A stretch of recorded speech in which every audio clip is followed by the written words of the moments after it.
Serbia visa আবারও চালু। হ্যাঁ বন্ধুরা, সার্বিয়া ভিসা কার্যক্রম আবারও চালু করলো। সো হ্যালো এভরিওয়ান, আসসালামু আলাইকুম। বলছিলাম সার্বিয়া ভিসা নিয়ে আপনারা অনেকে কমেন্ট করছেন বর্তমান সময়ে, ভাই সার্বিয়া ভিসা নিয়ে কেন আপডেট দিচ্ছেন না, সার্বিয়া ভিসা নিয়ে কেন আপডেট আনছেন না। আসলে ভাই আপডেট পেলে তো আপনাদের আপডেট দিব, অর্থাৎ যে আপডেট পেয়েছি আজকে আপনাদের সেই আপডেটটা জানাবো। বর্তমান সময়ে অর্থাৎ 2026 সালে এসে অনেকে চিন্তা ভাবনা করছেন যে ইউরোপের কান্ট্রিতে যাবেন। ইভেন আপনারা সকলে একটি বিষয় জানেন না যে সার্বিয়া কিন্তু আবারও কিন্তু সেনজেন হওয়ার পথে, অর্থাৎ সেনজেন হওয়ার পর্যায়ে কিন্তু রয়েছে। অর্থাৎ এখন বর্তমান সময়ে 2026-এ যারা বর্তমান সময়ে সার্বিয়া যাওয়ার অপেক্ষায় বসে আছেন, অর্থাৎ যারা চিন্তা ভাবনা করছেন যে অল্প বাজেটের মধ্যে ইউরোপের কোনো একটা কান্ট্রিতে যাব, সার্বিয়া ভিসায় তারা আসতে পারেন। তবে প্রস্তুতি গ্রহণের একটা বিষয় আছে, অর্থাৎ যারা কি প্রস্তুতি নিলে আমরা সার্বিয়া যেতে পারবো বর্তমান সময়ে, এরকম কমেন্ট কিন্তু অনেকে করছেন। বাংলাদেশ থেকে যারা চিন্তা করেন যে আমরা তো ইউরোপের কান্ট্রিতে যাব, কোনো এজেন্সি হোক বা যেই হোক না কেন আমাদের ইউরোপে ফেলে দেন, আমরা আমাদের কাজ আমরা বুঝে নিব বা আমরা আমাদের কাজ খুঁজে নিব, এরকম চিন্তা ভাবনা অনেকে করেন। আবার অনেকে প্রতারিত হন, অর্থাৎ অনেকে কিন্তু ব্যাংক ব্যালেন্স হোক বা আপনাদের জমি জায়গা হোক অনেকে কিন্তু বিক্রি করে আপনারা কিন্তু অনেক দিন পর কিন্তু স্টাবলিশ হন। অর্থাৎ ইউরোপে কিন্তু একটা ফিউচার আছে ভাই। সো যে কথাটি বলছিলাম, আপনাদের যেই প্রস্তুতি গ্রহণ করা উচিত 2026 সালে এসে, আপনারা সকলে জানেন বাংলাদেশে অনেকে মধ্যবিত্ত ফ্যামিলির সন্তান, নিম্ন মধ্যবিত্ত বললেই চলে। অর্থাৎ বাংলাদেশে কিন্তু উচ্চবিত্ত বলতে গেলে খুবই কম, মধ্যবিত্ত বলতে গেলে নিম্ন মধ্যবিত্ত বললেই চলে। সো প্রস্তুতি বলতে গেলে আপনাদের যাদের পাসপোর্ট আছে, যাদের পাসপোর্টের মেয়াদটাই শেষ হওয়ার পথে 6 মাস হয়েছে, তারা আবারও উইথড্র করে, অর্থাৎ আপনারা বর্তমান সময়ে কিন্তু রিনিউ করে নিতে পারেন। অর্থাৎ এখন বর্তমান সময়ে যাদের ব্যাংক ব্যালেন্স খুবই কম, তারা ব্যাংক ব্যালেন্সগুলো ম্যানেজ করতে পারেন।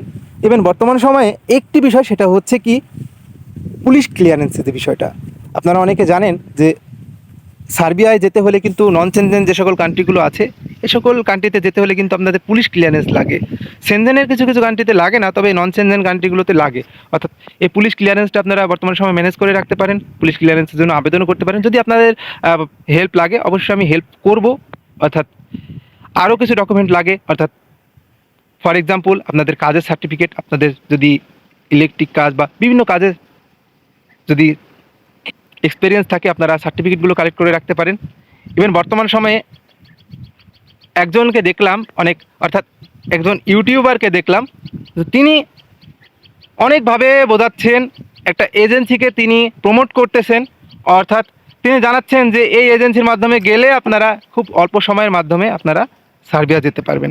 আসলে আমি একটি কথা বলবো যে রমজান মাস, টুপি জুব্বা আসলে এটা কিন্তু একটা সুন্নতি পোশাক, অর্থাৎ আপনারা সকলে জানেন। তবে এমন কোনো কার্যক্রম করেন না যাতে করে বাংলাদেশের মানুষ প্রতারিত হয়। অর্থাৎ আমরা অনেকে আপডেট দিই, আমরা অনেকে অনেক রকমভাবে আপডেট দিই, বিশেষ করে আমি আমার কথাই বলি, আমি আপডেট দিই। তবে এমন কোনো কার্যক্রম করি না যাতে করে আমার মাধ্যমে আরও 2টা মানুষের ক্ষতি হোক। আমি চাই যে আমার মাধ্যমে 2টা মানুষের উপকার হোক। আমি যদি নিজে থেকে কখনো হেল্প করতে পারি অবশ্যই আপনাদের এটা আমি জানাবো। তবে বর্তমান সময় টুপি জুব্বা পরিহিত একজন দাঁড়িয়ালাকে দেখা যাচ্ছে, তিনি প্রতিদিনই আপডেট দিয়ে যাচ্ছে যে সার্বিয়া ভিসা চালু হয়ে গিয়েছে, সার্বিয়া ভিসা যেতে পারবেন, নেদারল্যান্ড ভিসায় যেতে পারবেন। আপনারা দেখলেন যে গত কালকের একটা নিউজ, নেদারল্যান্ড ভিসা নিয়ে কি হয়েছে, পাসপোর্টে কিন্তু ক্রস মেরে দিয়েছে 50-এর অধিক শিক্ষার্থীকে। কি হয়েছিল, কি বিষয়টি হয়েছিল সেটা আপনাদের একটু বলি এক্সাম্পল হিসাবে।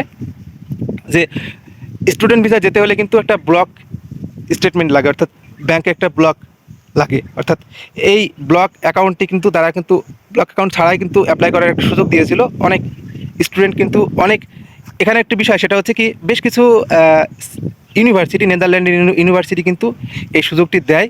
ইভেন এই সুযোগটি লুপে নেওয়ার জন্য কিন্তু বাংলাদেশি স্টুডেন্টরা কিন্তু অ্যাপ্লাই করে। আমি ওই যে বললাম নিম্ন মধ্যবিত্ত ফ্যামিলির সন্তানরা, তাদের স্বপ্ন কিন্তু অনেক দূর। সো এটা হওয়ার পরে কিন্তু ভিসা এসেছে, কিন্তু ভিসার উপরে কিন্তু ক্রস চিহ্ন। সো আবার এই জুব্বাওয়ালা, এই টুপি জুব্বা পরিহিত এই লোকটা, তিনি কিন্তু আবারও বলছে যে নেদারল্যান্ডের ভিসা বাংলাদেশ থেকে হচ্ছে। তাহলে নর্মাল একটা স্টুডেন্ট যেতে পারছে না যেখানে, সেখানে আবার একজন ওয়ার্কার কিভাবে যাবে? সো আপনাদের কাছে আমার প্রশ্ন রয়ে গেল এবং প্রশ্নটা থেকে গেল। সো আপনারা অবশ্যই রিপ্লাই দিবেন এবং আপনারা কমেন্ট করবেন, আপনারা জানাবেন। এই প্রশ্নটি আপনাদের মাঝে আমি তুলে ধরলাম। সো আজকের এই পর্যন্ত। সকলে ভালো থাকবেন, সুস্থ থাকবেন। বর্তমান সময়ে যারা সার্বিয়া যাওয়ার জন্য অপেক্ষা করছেন, সার্বিয়া যাওয়ার অপেক্ষায় বসে আছেন, তারা একটা বিশ্বস্ত এজেন্সি সাজেস্ট করেন, সিলেক্ট করেন।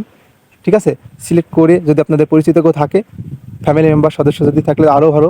সো সিলেক্ট করে আপনারা সার্বিয়া ভিসার জন্য ফাইল দেন, ইনশাল্লাহ আপনাদের ভিসা হবে। তবে এতটুকু শিওর দিয়েও বলতে পারবো না। তবে একটা কথা বলবো, ইউরোপে যাত্রা কিন্তু অতটা সহজ না যতটুকু সহজ আপনারা মনে করছেন। বর্তমানে মিডল ইস্টে যেতে হলেই কিন্তু অনেক দিন সময় লেগে যাচ্ছে, তো সার্বিয়ার ব্যাপারটা তো অনেক দূরে। সো আজকে এই পর্যন্ত, সকলে ভালো থাকবেন, সুস্থ থাকবেন। এখনও যেন আমার চ্যানেলটি সাবস্ক্রাইব করেন, অবশ্যই চ্যানেলটি সাবস্ক্রাইব করে পাশে থাকবেন। ধন্যবাদ সবাইকে।